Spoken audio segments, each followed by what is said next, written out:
সাথে মানুষের পাশে। হলা বল।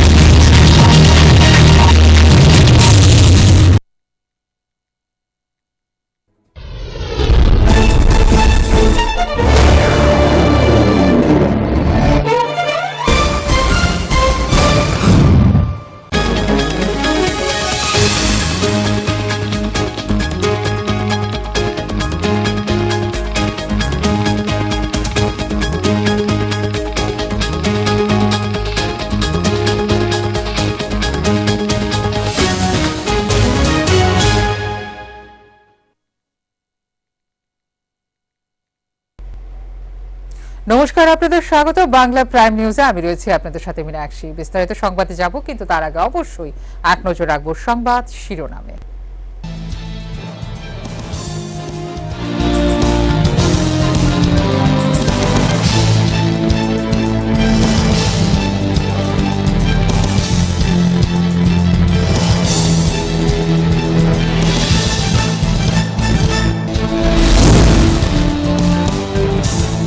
রবিবার গভীর রাতে গণরাজ্য চৌমুহনী এলাকায় দুটি গাড়ির মুখোমুখি সংঘর্ষে আহত বেশ কয়েকজন। ঘটনাস্থলে পূর্ব থানার পুলিশ।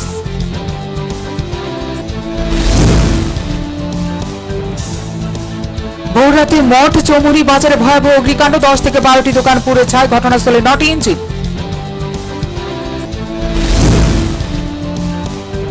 ছাত্র স্বার্থ বিরোধী জাতীয় শিক্ষানীতি 2020 প্রত্যাহারের দাবিতে এসইউসিআই আগরতলা কর্নেল চৌমুহনীতে একটি বিক্ষোভ কর্মসূচি করে। পরকীয়া জেরে গান্ধীগ্রাম স্থিত কৃষ্ণ কলোনি দীঘালিয়াতে কারেন্টের পিলারের সঙ্গে বেঁধে বেধড়ক মারধর করে, তারপর ঘটনাস্থলে পুলিশ।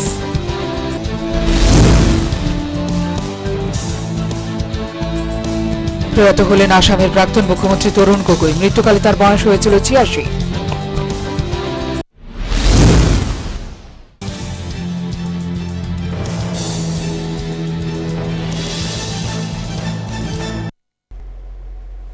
এবার সংবাদ বিস্তারিত। তরুণ গগৈ একজন ভারতীয় রাজনীতিবিদ, যিনি 2001 সাল থেকে 2016 পর্যন্ত আসামের মুখ্যমন্ত্রী হিসেবে দায়িত্ব পালন করেছেন। আজ কঠিন ব্যাধিতে আক্রান্ত হয়ে তার মৃত্যু হয়েছে। তার মৃত্যু শুধু উত্তর পূর্বাঞ্চল নয়, দেশেরই ক্ষতি, সেই কথাটা বলেছেন প্রদেশ কংগ্রেস সভাপতি পীযূষ কান্তি দেব। আসামে 3 বারের মুখ্যমন্ত্রী প্রয়াত কংগ্রেস নেতা তরুণ গগৈয়ের মৃত্যুতে গভীর শোক ব্যক্ত করেন প্রদেশ কংগ্রেস সভাপতি পীযূষ কান্তি বিশ্বাস। সোমবার নিজের প্রতিক্রিয়ায় তিনি জানিয়েছেন, তরুণ গগৈ শুধুমাত্র আসামের নেতা নন, তাঁর মৃত্যুতে চরম ক্ষতি হয়েছে উত্তর পূর্বাঞ্চলের। এদিন প্রদেশ কংগ্রেস সভাপতি পীযূষ কান্তি বিশ্বাস আরও জানিয়েছেন, তিনি আসামের বিভিন্ন সম্প্রদায়ের মধ্যে সেতু বন্ধনের কাজ করে গেছেন। এই মৃত্যুতে গোটা দেশের ক্ষতি হয়েছে। একটা শূন্যতা তৈরি হয়েছে কংগ্রেসের দলে। সেই শূন্যতা পূরণ করতে সময় লাগবে। আজকে আমাদের খুবই বলিষ্ঠ নেতৃত্ব এবং আসামের প্রাক্তন মুখ্যমন্ত্রী তরুণ গগৈ প্রয়াত হয়েছে। এটা আমাদের কাছে একটা মর্মান্তিক সংবাদ এবং আমরা গভীরভাবে মর্মাহত। উনি শুধু আসামের জন্য কাজ করেছেন তা নয়, সমগ্র দেশের জন্য কাজ করেছেন। উত্তর পূর্বাঞ্চলে ওনার মৃত্যু ভীষণ ক্ষতি। আসামের মানুষের কাছে সবসময় উনি বিভিন্ন সম্প্রদায়ের মধ্যে একটা সেতু বন্ধন হিসেবে কাজ করতেন। এদিকে কংগ্রেস নেতা আসামের প্রাক্তন মুখ্যমন্ত্রী তরুণ গগৈয়ের মৃত্যুতে গভীর শোক দেখা দিয়েছে সারা দেশের কংগ্রেস নেতা কর্মীদের মধ্যে। ফিউরো রিপোর্ট, হাল্লা বোল। বিহার বিধানসভা নির্বাচনের ফলাফল 3টি অবমাননার ফলস্বরূপ ভারতীয় জনতা পার্টি সরকারের কট্টরপন্থী হিন্দুত্ববাদ নীতির বিরোধী সমস্ত ইঙ্গিত। এই নির্বাচন স্পষ্ট করে দিয়েছে যে প্রতিবেশী উত্তরপ্রদেশের চেয়ে কংগ্রেস বিহারের চেয়ে গুরুত্ব দেয় না। বিহার বিধানসভা নির্বাচনের ফলাফল 3টি অবমাননার ফলস্বরূপ ভারতীয় জনতা পার্টি সরকারের কট্টরপন্থী হিন্দুত্ববাদ নীতির বিরোধী সমস্ত ইঙ্গিত। মুখ্যমন্ত্রী নীতিশ কুমারের তাঁর চতুর্থ মেয়াদে এই পদ গ্রহণের বিষয়ে গর্ব করতে হবে, যা এই রাজ্যের জন্য একটি রেকর্ড। তবে তিনি তার অংশীদার বিজেপি, জনসাধারণ এবং সংবাদ মাধ্যমের দ্বারা অপমানিত। অনেকটাই রসমান ব্যক্তি। জনসভায় তাঁর কয়েকটি সমাবেশে তার প্রতি প্রতিকূল প্রতিক্রিয়ার মাধ্যমে এবং ভোট দেওয়ার সময় তাঁর দলের প্রতি তাদের প্রতিক্রিয়ার দ্বারা জনগণ তাকে লাঞ্ছিত করেছিল। রাজনৈতিক শক্তি হিসেবে তাকে লিখে পাঠিয়ে সংবাদ মাধ্যম তাকে লাঞ্ছিত করে। বিজেপি কুমারকে অবরুদ্ধ না করে অপমাননা করেছিল এবং কিছু লোক প্রকৃতপক্ষে উৎসাহিত করার পরামর্শ দিয়েছিল। লোক জনশক্তি পার্টির চিরাগ পাসওয়ানের নির্বাচনে স্বতন্ত্র শক্তি হিসেবে প্রবেশের জন্য। তার উল্লেখিত উদ্দেশ্যটি ছিল কুমারের ভোট কাটা। পাসওয়ানের এলজেপি হল জাতীয় গণতান্ত্রিক জোটের সদস্য, ছোট এবং সীমিত গুরুত্বের। সুতরাং বিজেপির শালীন অনুমোদন ছাড়াই তার নেতা বিহারের এনডিএর নেতা কুমারের বিরুদ্ধে মুক্তযুদ্ধের ঘোষণা দিয়েছিল। এই অনুমোদনের লক্ষ্য ছিল বিজেপির সাথে সমান শর্তে এই নির্বাচন থেকে প্রধানমন্ত্রীর উত্থানের সম্ভাবনা হ্রাস করার লক্ষ্যে এবং তাই কিছুটা স্বাধীনভাবে কাজ করার সুযোগ রয়েছে বলে মনে হয়। দেখা যাচ্ছে যে এটি ঠিক যা ঘটেছে। মুখ্যমন্ত্রীকে দুর্বল করার বিজেপি অভিপ্রায় দুজন ডেপুটি সিএম থাকা দলীয় নেতৃত্বের সিদ্ধান্তে স্পষ্ট। তাদের মধ্যে একটি রেণু দেবী চূড়ান্ত পঞ্চায়েত শ্রেণী ইবিসি থেকে। অবাক হওয়ার মতো বিষয় নয়, এই অ্যাপয়েন্টমেন্টকে ইবিসি এবং মহিলাদের উপর বিজয়ী করার প্রচেষ্টা হিসেবে ব্যাখ্যা করা হয়েছে। কুমার দায়িত্ব নেওয়ার সময় দুটি গোষ্ঠী চাষ করেছিলেন। বিজেপি নেতা সুশীল কুমার মোদীকেও বহু বছর ধরে তার উপাধি ধরে রাখতে দেওয়া হয়নি। দুজন একসাথে এতটা নিবিড়ভাবে কাজ করেছিলেন যে তাদের মাঝে সিয়ামের যমজ হিসেবেও অভিহিত করা হয়। সুশীল কুমার মোদীর পক্ষে বিহারে বিজেপিকে আধিপত্য দিতেন। লেখার সময় ডেপুটি মুখ্যমন্ত্রী পদ ছাড়াই তাঁর বাস্তুচ্যুতিকে বিহারে বা কেন্দ্রের বিকল্প পদের প্রস্তাব দেওয়া অপমানের বিষয়। বিজয়ীরা হলো যারা তাকে আজকের বিজেপির পুরনো বিদ্যালয়ের সর্বশেষ বিশিষ্ট সদস্যদের একজন রাজনীতিবিদ, যিনি তার তীব্র কৌতুকপূর্ণ বোধের জন্য মনে হয়। এবং কংগ্রেস সম্পর্কে কি বলা যেতে পারে? 19টি আসনে জয় হয়ে এটি আরও একটি অপমানের মুখোমুখি হয়েছিল। যথারীতি হাইকমান্ডের নীরবতা এবং কিছু নেতার কাছ থেকে হালকা প্রশ্ন স্থির করে সাইকোফেন্সের মাধ্যমে অপমান করা হয়েছে। এই নির্বাচন স্পষ্ট করে দিয়েছে যে প্রতিবেশী উত্তরপ্রদেশের চেয়ে কংগ্রেস বিহারের চেয়ে বেশি গুরুত্ব দেয় না। কংগ্রেসকে অব্যাহত অপমান সহ্য করার অর্থ হলো এই জাতীয়তাবাদ চ্যালেঞ্জ বা চূড়ান্তভাবে অন্য কোনো কিছুকে চ্যালেঞ্জ করার মতো জাতীয় দল নেই। ফিওরো রিপোর্ট, হাল্লা বল। আবারও বর্বরতার শিকার এক মহিলা। বৈদ্যুতিক পিলারের সাথে বেঁধে গণপিটুনি, পরকীয়ার জেরে এই ঘটনাটি ঘটে গান্ধীগ্রাম স্থিত কৃষ্ণ কলোনি দীঘালিয়াতে। ঘটনাস্থলে পুলিশ গিয়ে পৌঁছায়। রাজধানী ইন্দ্রনগর, বিশালগড় ও বিলোনিয়ার পর এবার প্রকাশ্য দিবালোকে চরম বর্বরতার শিকার হলেন এক মহিলা। বৈদ্যুতিক পিলারের সঙ্গে বেঁধে গণপিটুনির এই ন্যাক্কারজনক ঘটনাটি ঘটে রাজধানীর বটজলা স্থিত দীঘালিয়ার কৃষ্ণ কলোনিতে। বর্বরতার এই নির্মম দৃশ্য উপভোগ করলেন স্থানীয় মানুষ। এমনকি ঘটনার পর নির্যাতিতা ও তার পরিবারের ওপর মীমাংসার জন্য ক্রমাগত চাপ দিয়ে যাচ্ছেন এলাকার শাসক দলীয় 2 পঞ্চায়েত সদস্য সহ স্থানীয় চুনোপুটি কতিপয় নেতা। ঘটনার নাম জড়িয়েছে শাসক দলীয় বিধায়কেরও। এদিকে এই ঘটনায় নির্যাতিতার পূর্বে ঘটা রাজধানী টাটা কালী বাড়ির ঘটনাকে, এছাড়া দীঘালিয়ার এই ঘটনায় স্থানীয় শাসক দলীয় 2 পঞ্চায়েত সদস্য সহ চুনোপুটি নেতাদের বিরুদ্ধে উপযুক্ত ব্যবস্থা গ্রহণের দাবি উঠেছে। রাজ্যের বুকে ক্রমবর্ধমান নারী ঘটিত বিভিন্ন ন্যাক্কারজনক ও বর্বরোচিত ঘটনায় যুক্ত থাকার অভিযোগ উঠছে শাসক দলের নেতা কর্মীদের বিরুদ্ধে। বহুমুখী অপকর্মে যুক্ত রয়েছে শাসক দলের বহু নেতা কর্মীরা। রাজ্যের বুকে বিপর্যস্ত আইনের শাসন। ফিওরো রিপোর্ট, হাল্লা বল।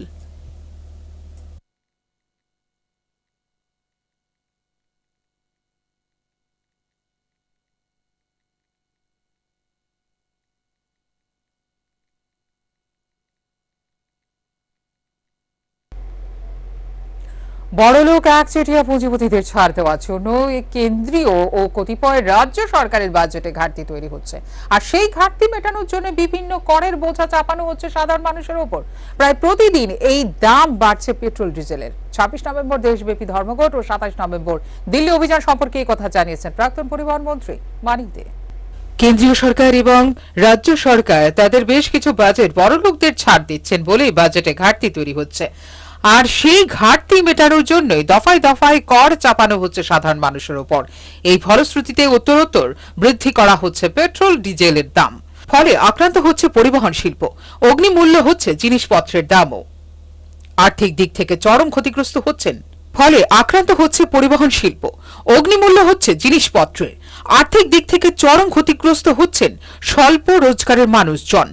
অস্বাভাবিক হারে ক্রমাগত পেট্রোল ডিজেলের দাম বৃদ্ধির ঘটনা সম্পর্কে বলতে গিয়ে সোমবার এসব কথা তুলে ধরেন প্রাক্তন পরিবহন মন্ত্রী মানিক দে।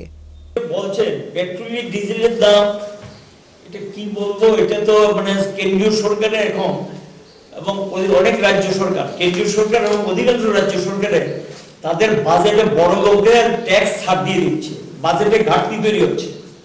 সেখানে গিয়ে এই বোঝাটা আম জনতার উপর চাপিয়ে দেওয়ার জন্য পেট্রোল ডিজেলের উপর দফায় দফায় সেখানে ট্যাক্স বানিয়ে দিচ্ছে। আবার 27 তারিখে কৃষকরা দিল্লি অভিযান করবে, সেই অভিযানে ট্রেড ইউনিয়নগুলো সেই অভিযানে অংশগ্রহণ করবে। অর্থাৎ শ্রমিক কৃষকের মধ্যে একটা মৈত্রী গড়ে উঠছে, একটা ঐক্য গড়ে উঠছে, পুরো আক্রান্ত, শ্রমজীবী আক্রান্ত। এদিকে বিজেপি দল কেন্দ্রের ক্ষমতা দখলের পর থেকে একের পর এক জনবিরোধী নীতি গ্রহণ করে চলেছেন। দেশ জুড়ে অব্যাহত রয়েছে শ্রমিক, কৃষক ও ছাত্র যুবদের বিক্ষোভ। প্রকৃতপক্ষে মোদী সরকারের শাসনে দিশাহীন হয়ে পড়েছেন দেশের সাধারণ মানুষ, অথচ এক চেটিয়া পুঁজিপতিদের তোষণ এবং জাতিগত বিভাজনের রাজনীতি করে যাচ্ছেন মোদী সরকার। ফিওরো রিপোর্ট, হাল্লা বল। শনিবার বাংলাদেশে করোনা ভাইরাসে আক্রান্ত হয়ে 28 জন মারা যান। মৃতের সংখ্যা দাঁড়ালো 6,350 জন। মোট শনাক্ত সংখ্যা 4,45,281 জন। স্বাস্থ্যবিধি না মানার কারণেই বাড়ছে করোনার ঝুঁকি। বাংলাদেশে মাস্ক পরা সহ স্বাস্থ্যবিধি না মানার কারণে করোনার ঝুঁকি বাড়ছে। বিশেষ করে বাসা বাড়ির বাইরে বের হলে মাস্ক পরা, সামাজিক দূরত্ব নিশ্চিতের কথা অনেকটা ভুলেই গেছেন বেশিরভাগ মানুষ। বাংলাদেশ সরকারের পক্ষ থেকে বারবার মাস্ক পরা সহ স্বাস্থ্যবিধি মানতে নির্দেশনা দেওয়া হয়েছে। বাংলাদেশের বিভিন্ন স্থানে আদালতের অভিযানে জরিমানাও গুনছেন অনেকে, কিন্তু তা খুব একটা কাজে আসছে না। উল্টো অদ্ভুত সব অজুহাত, অনেকেই মাস্ক পরছেন না। তাই এবার ঢাকা সহ সারা বাংলাদেশে জোরসোরে ভ্রাম্যমাণ আদালত পরিচালনা করছে বাংলাদেশ সরকার। কোনো ব্যক্তি মাস্ক না পরলেই তবে জরিমানা গুনতে হচ্ছে। তবে স্বাস্থ্য বিশেষজ্ঞরা বলছেন মাস্ক পরা সহ স্বাস্থ্যবিধি না মানার কারণে করোনা ঝুঁকি আরও বাড়ছে। তাই বাংলাদেশ সরকারকে এসব মানাতে আরও কঠোর হতে হবে। একই সঙ্গে সচেতনতা বাড়ানোর উদ্যোগ নিতে হবে। এক্ষেত্রে ন্যূনতম ছাড় না দেওয়ার জন্য পরামর্শ দিচ্ছেন বিশেষজ্ঞরা। গতকাল শনিবার বাংলাদেশে করোনা ভাইরাসে আক্রান্ত হয়ে 28 জন মারা গেছেন। এ নিয়ে ভাইরাসটিতে মৃতের সংখ্যা বেড়ে দাঁড়ালো 6,350 জন। তাছাড়াও মোট শনাক্ত রোগীর সংখ্যা দাঁড়ালো 4,45,281 জন। তবে বাংলাদেশে করোনা ভাইরাসের প্রথম সংক্রমণ ধরা পড়েছিল গত 8 মার্চ। এরপর গত 26 মার্চ থেকে শুরু হয় সাধারণ ছুটি। ধীরে ধীরে বন্ধ করে দেওয়া হয় অফিস, আদালত, আকাশ, নৌ, সড়ক ও রেল চলাচল। বাংলাদেশ জুড়ে শুরু হয় লকডাউন। বেশ কয়েক মাস চলার পর 31 মের পর থেকে সীমিত পরিসরে শুরু হয় অফিস, আদালত খুলে দেওয়া। তবে সব ধরনের সেবা দেওয়ার ক্ষেত্রে মাস্ক পরা ও সামাজিক দূরত্ব মেনে নেওয়ার বাধ্যবাধকতা নির্দেশনা দেওয়া হয়েছে। প্রধানমন্ত্রী বলেছেন যে দ্বিতীয় ধাপে ভাইরাস অত্যন্ত বৃদ্ধি পাবে। সেই হেতু প্রধানমন্ত্রীর কথা হলো যে আমাদের সমস্ত অত্যন্ত দরকার, যেহেতু মাস্ক আমাদের অত্যন্ত প্রয়োজনীয়। যেমন সরকারি হাসপাতালগুলো দেখা যাচ্ছে, এই হাসপাতালগুলো করোনা ভাইরাস ভরে যাচ্ছে এবং আইসিইউ ঠিক পাওয়া যাচ্ছে না। সমস্যা আমাদের বিশাল ক্ষতি হচ্ছে। এবং পাশাপাশি সরকার যে সমস্ত মোবাইল কোর্ট নামিয়ে মাস্ক যারা পড়ছে তারা পড়ছে না, অভিযান চালাচ্ছে অত্যন্ত রাস্তাঘাটে অভিযান চলছে মাস্ক পরা নিয়ে। তাই মাস্ক পরা অতি জরুরি, দরকার। প্রতিটা মানুষের স্বাস্থ্য সম্পর্কে সচেতন হওয়া দরকার। করোনার মাত্রা দিন দিন বেড়েই চলেছে। এ থেকে আমাদের রক্ষা পেতে হলে মাস্ক ব্যবহার করা অবশ্যই দরকার। হসপিটালগুলোতে আইসিইউতে অত্যধিক প্রেশার পড়ছে, যে কারণে রোগীরা তাদের কাঙ্ক্ষিত আইসিইউ সেবা থেকে বঞ্চিত হচ্ছেন। পাশাপাশি হঠাৎ করেই হসপিটালগুলোতে রোগীদের ভিড় বেড়ে গেছে, যে কারণে তারা চাইলেও তাদের চিকিৎসা সময় মতো করাতে পারছেন না। কারণ অন্যান্য চিকিৎসা করোনার কারণে ব্যাহত হচ্ছে। আর করোনার যেহেতু এখানে একটি সামাজিক ডিস্ট্যান্সের বিষয় রয়েছে, এই কারণে ডাক্তার এবং রোগী এরা নিজেদের একে অন্যের কাছ থেকে দূরে রাখতে চাইছেন। ঢাকা থেকে হাবিবুর রহমানের রিপোর্ট, হাল্লাবোল। নোড়াছড়ার অপরিশোধিত জল কিংবা নালার জল ছড়ার পাশেই ছোট ছোট গর্ত করে জল জমিয়ে রেখে পানীয় জলের তেষ্টা মেটাতে হচ্ছে আজও গিরিবাসীদের, যার জন্য প্রতিবারই বিভিন্ন জলবাহিত রোগে আক্রান্ত হতে হচ্ছে। এই নিয়ে একটা ছোট্ট প্রতিবেদন দেখুন। শুখা মরশুমের শুরুতেই তীব্র পানীয় জলের সংকটে ভুগছেন প্রত্যন্ত অঞ্চলের আদিবাসীরা। নোনাছড়ার অপরিশোধিত জল কিংবা ছড়ার পাশে ছোট ছোট গর্ত করে জল জমিয়ে সেই জল সংগ্রহ করে পান করাই তাদের একমাত্র পানীয় জলের উৎস। প্রশাসনের কর্তা ব্যক্তিরা এবং মুখরোচক জনপ্রতিনিধিরা সবকিছু জেনে শুনেও আজ নীরব দর্শকের ভূমিকায় অবতীর্ণ। এমনই এক নিদারুণ তথ্য ছবি লেন্সবন্দী হয়ে উঠে আসলো আমাদের ক্যামেরায়। ঘটনা খোয়াই জেলার তেলিয়ামুড়া মহকুমার মুঙ্গিয়াকামি ব্লকের অন্তর্গত নোনাছড়া এডিসি ভিলেজের প্রজা বাহাদুর মলসম পাড়ায়। দর্শক বন্ধুরা যদি একটু ইতিহাস ঘাঁটে এই অঞ্চলটিকে নিয়ে, তাহলে বলা যেতে পারে আজ থেকে 15 বছর আগে এই জায়গাটি ছিল একটি দুর্গম ও প্রত্যন্ত অঞ্চল, যেখানে তেলিয়ামুড়া শহর থেকে পায়ে হেঁটে পাহাড় জঙ্গল পেরিয়ে সারাদিন লেগে যেত ওই এলাকায় পৌঁছতে। এমনকি ওই এলাকার বিদ্যালয়টিতে কৃষ্ণপুর বিধানসভার একটি ভোট কেন্দ্র ছিল তখন সময়ে, যা ছিল বর্তমানেও আছে। ভোটকর্মী কিংবা প্রশাসনের কর্তা ব্যক্তিদের ওই কেন্দ্রটিতে পৌঁছতে হেলিকপ্টার যোগে যাতায়াত করতে হতো। তবে বর্তমানে 2014 থেকে 15 অর্থবর্ষে তখনকার বামফ্রন্ট সরকার এলাকার জনগণের কথা মাথায় রেখে এবং তাদের দাবি মেনে যোগাযোগ ব্যবস্থাকে সহজ করতে প্রধানমন্ত্রী গ্রাম সড়ক যোজনার মাধ্যমে বিশাল রাস্তা করে দেওয়া হয়, যেখানে আজ 1 ঘন্টায় অতি সহজে পৌঁছে যাওয়া যায় গাড়ি দিয়ে। আর নোনাছড়ার উপর একটি ব্রিজ করে দেয় যোগাযোগ ব্যবস্থাকে আরও উন্নয়ন করার জন্য। আর যাই হোক, কিন্তু দীর্ঘ বছরেও এলাকাবাসীর উন্নয়ন ঠিক একই তিমিরেই রয়ে গেছে। একজন ভারতীয় নাগরিক হিসেবে মৌলিক অধিকারের একটি পানীয় জলের অধিকারটুকু এখন পর্যন্ত তাদের ভাগ্যে জুটেনি।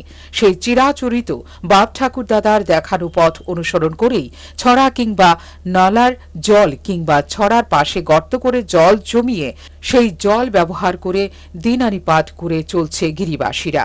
যদিও বিগত বেশ কিছু বছর আগে পানীয় জলের সুবিধার জন্য কিছু কিছু মাল্টি কল বসানো হয়েছিল সেই এলাকাতে, কিন্তু যত্নের অভাবে কিংবা সংস্কারের অভাবে সেগুলি আজ বিকল হয়ে পড়ে আছে। হেলদোল নেই স্থানীয় জনপ্রতিনিধিদের, না আছে মহকুমাধীন প্রশাসনিক কর্তা ব্যক্তিদের। এ ব্যাপারে নোনাছড়ার এক যুবক আমাদের জানান, আমরা এইভাবেই জল পান করে দীর্ঘ বছর ধরে জীবনযাপন করছি।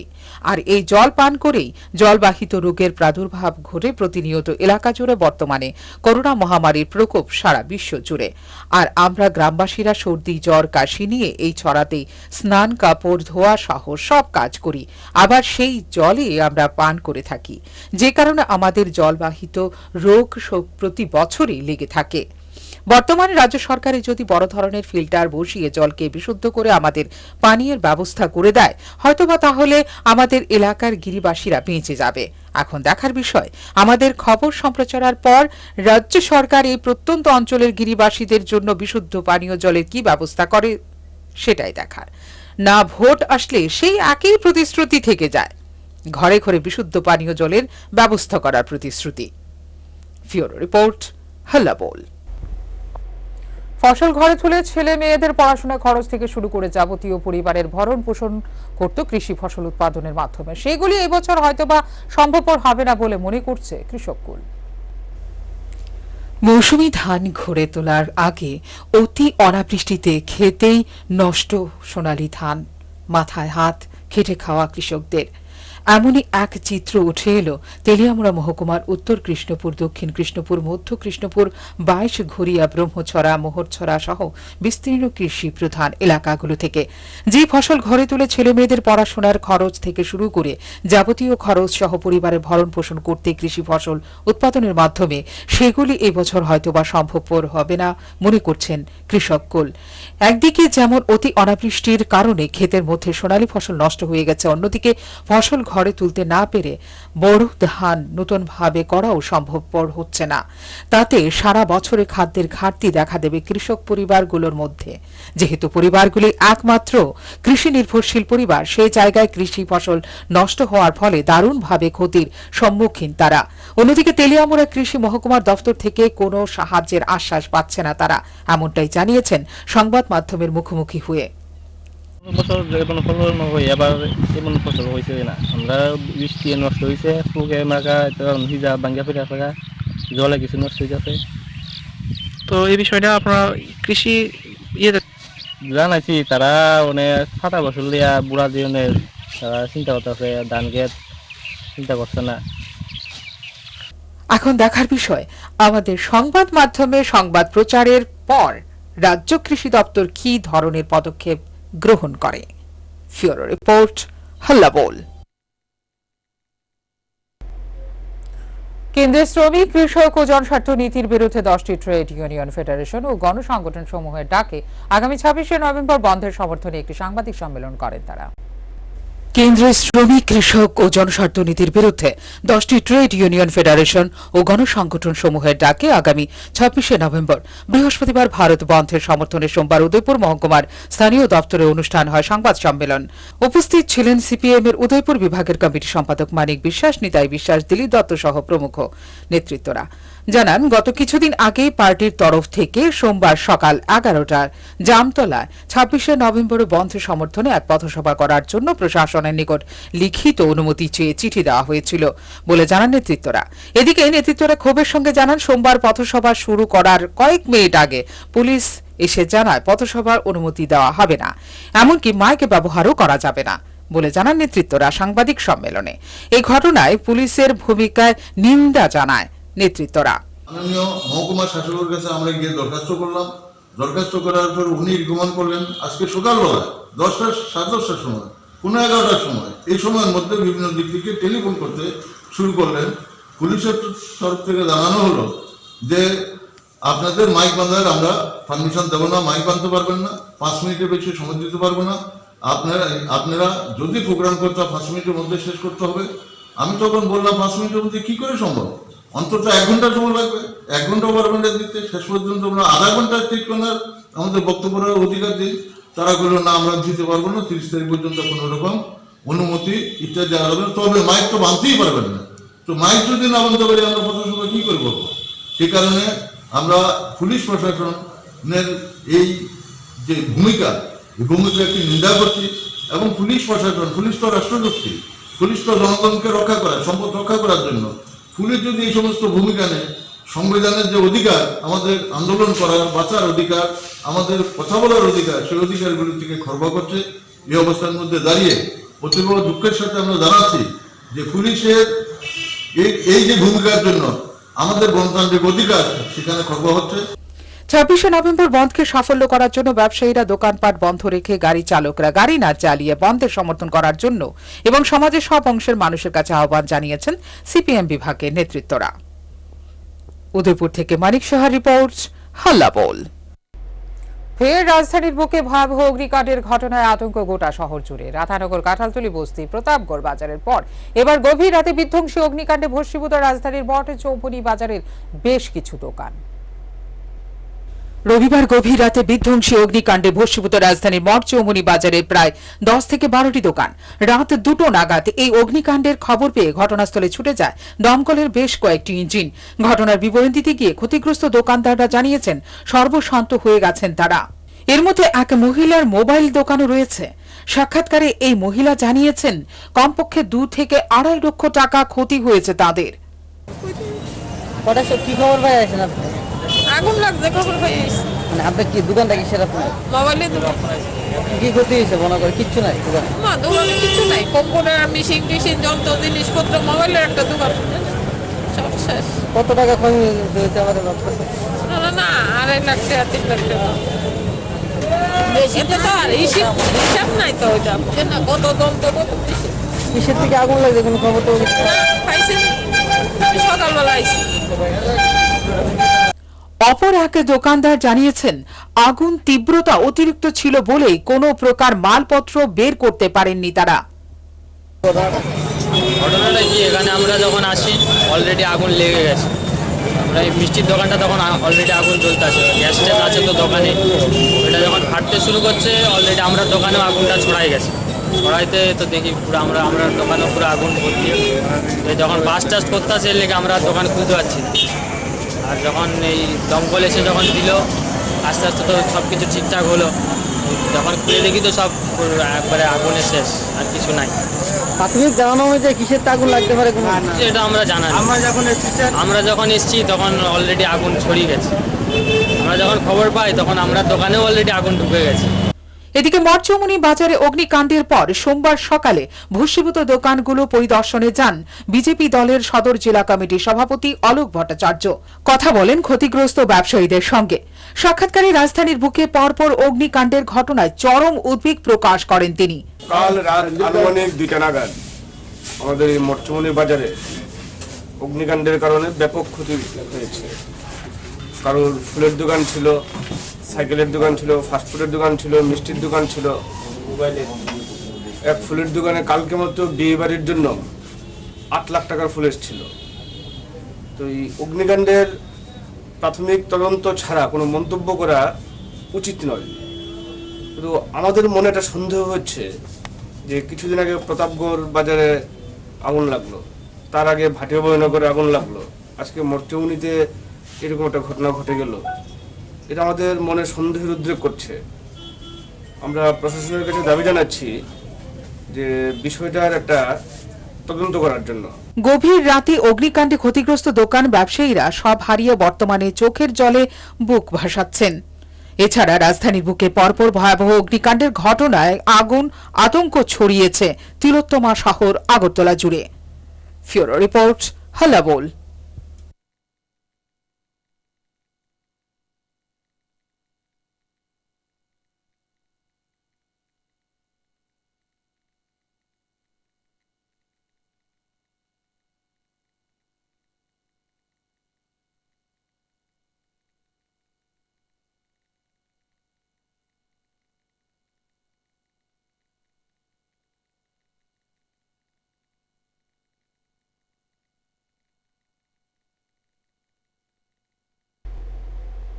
সোমবার সারা দেশের সাথে রাজ্য কেন্দ্রীয় শিক্ষানীতি 2020 প্রত্যাহারের দাবিতে বিক্ষোভ করে ছাত্র সংগঠন অল ইন্ডিয়া ডিএসও।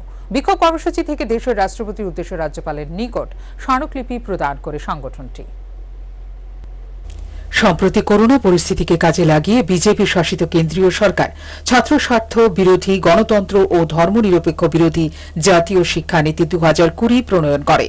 বিজ্ঞান ভিত্তিক সার্বিক শিক্ষা ব্যবস্থাকে ধ্বংস করার লক্ষ্যেই কেন্দ্রীয় সরকারের এই উদ্যোগ বলে দেশ জুড়ে নয়া শিক্ষানীতির বিরুদ্ধে ধারাবাহিক বিক্ষোভ কর্মসূচি সংগঠিত করছে বিভিন্ন ছাত্র সংগঠন। সোমবার সারা দেশের সাথে রাজ্যের বুকেও কেন্দ্রীয় শিক্ষানীতি প্রত্যাহারের দাবিতে বিক্ষোভ কর্মসূচি সংগঠিত করে ছাত্র সংগঠন অল ইন্ডিয়া ডিএসও।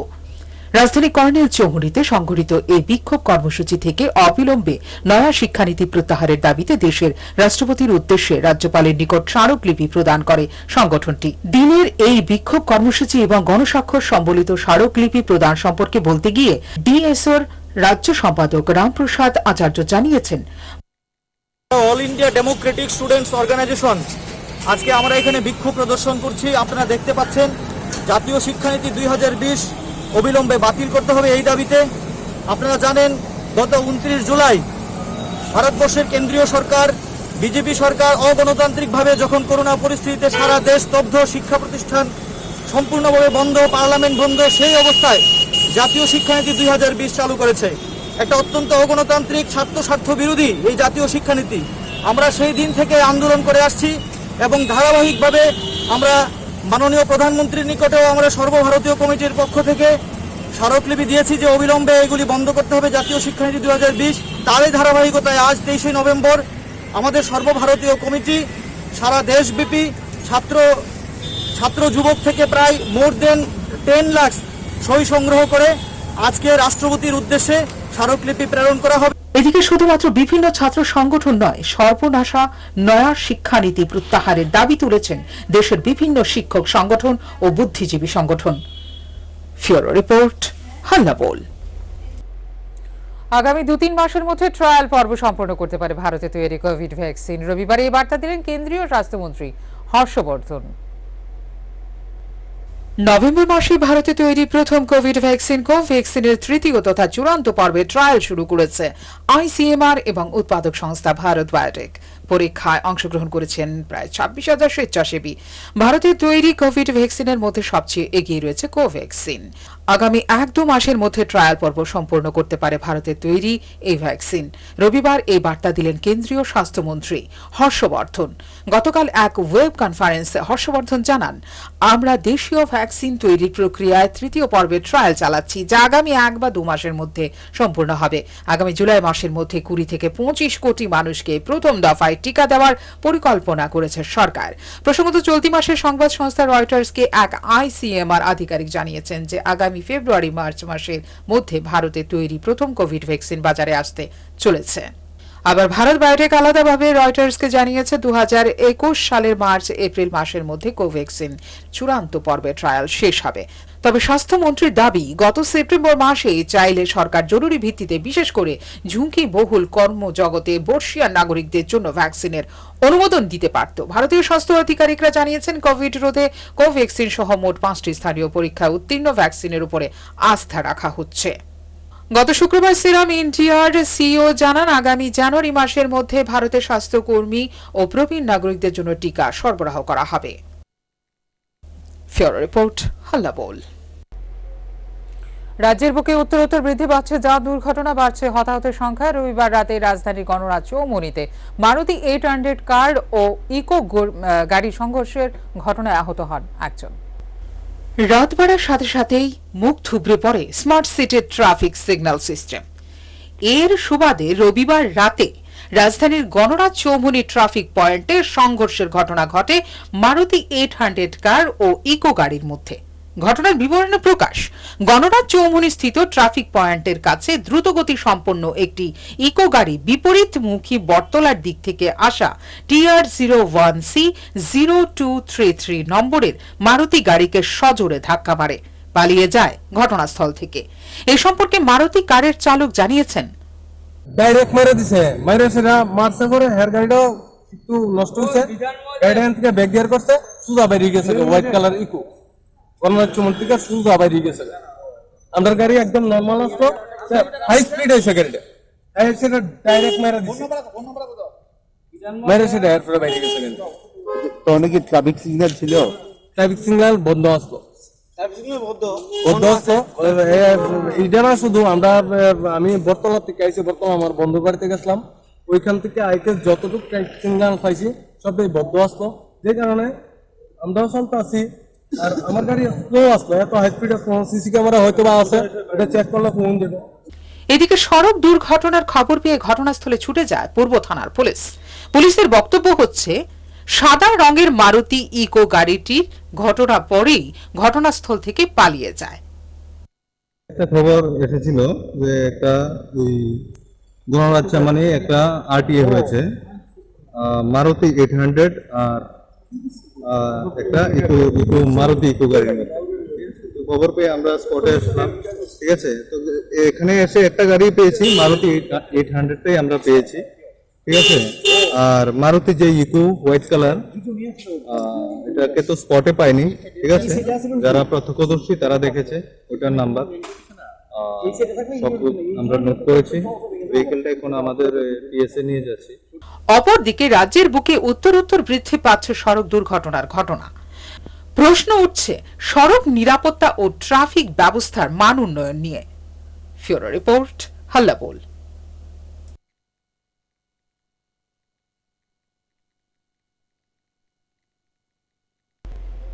সংবাদ শেষ করার আগে আবারও একবার নজর রাখবো সংবাদ শিরোনামে।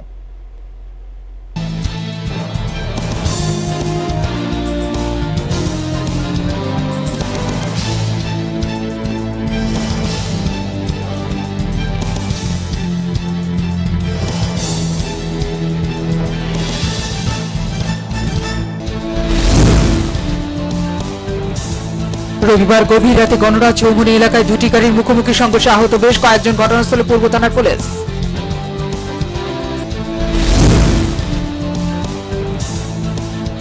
রাতে মঠ চৌমুহনী বাজারে ভয়াবহ অগ্নিকাণ্ড, 10 থেকে 12টি দোকান পুড়ে ছাই, ঘটনাস্থলে 9টি ইঞ্জিন।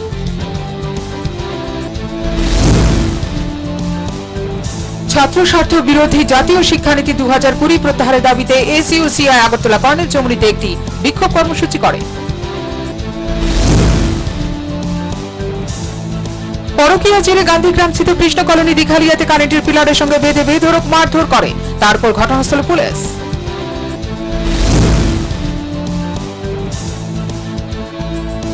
প্রয়াত হলেন আসামের প্রাক্তন মুখ্যমন্ত্রী তরুণ গগৈ, মৃত্যুকালে তার বয়স হয়েছিল 86।